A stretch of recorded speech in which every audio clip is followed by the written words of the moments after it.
Hey everybody, and welcome to another Bookshelf Tuesday. Last week I tried to do as many books as possible, which didn't work out so well. So let's continue with Ace and aim for less books today. Little Man by Louisa M. Alcott. I have to admit I never read this book. I bought it right about the time that Little Women hit the cinema, and as far as I remember this is the prequel or the sequel. But I started it and couldn't get into it, so maybe you can tell me if it's worth reading and then I'll have a look at it again. If you've read it, of course. Next we have my Robert Asprin books. We have Misconceptions, Misnomers and Imperfections, and Misdirections.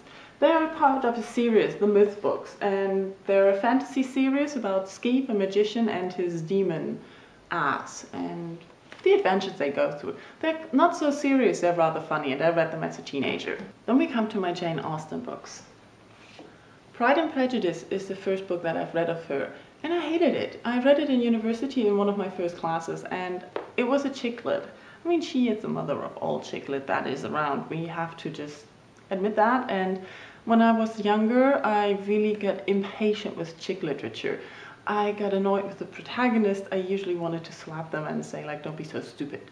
And with Elizabeth, it was like that. I thought she was a brat. I thought she was so annoying. She was so stupid. But after I read it once and we talked about it in class, I realized how amazing Jane Austen's writing is. So that's why it looks so tattered. I had exams on it, and I read it again a few months ago, and that was the first time I actually liked the book.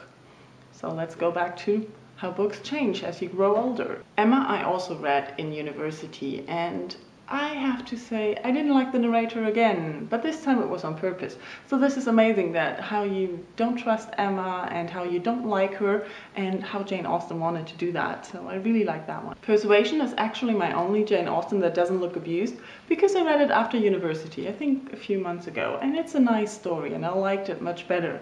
But I was older then already and more in the mood for Jane Austen. I'm not going into detail with the classics here. If I should do that in future videos, please let me know.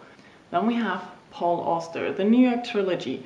It's 3 books in one. It's The City of Glass, The Ghosts, and Locked Room. There are 3 stories that are somehow connected, and they're all about New York.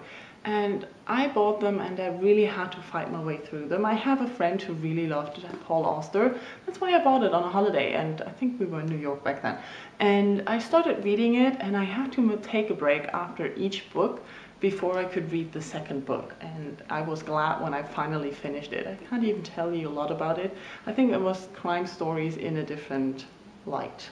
Another Paul Auster. You might think, why do I buy another Paul Auster if I don't like him? Well, it was basically very cheap and I thought it sounded interesting. And this one is a much better book from my perspective than the New York Trilogy. Travels in the Scriptorium are very confining. It talks about someone who's trapped somewhere and about his writing, and he talks about himself, and it's more the spin at the end that gives the book a real interesting meaning. So, and it's very short, so if you want to read Paul Auster, start with this one. This is interesting and thinking about writing and writers. This is the end of all my Ace on this shelf, but I still have some Douglas Adams on the other side, so we'll have a look at him next week. Thank you all for watching, and let me know what you think of the books and if I should read Little Man. Bye bye.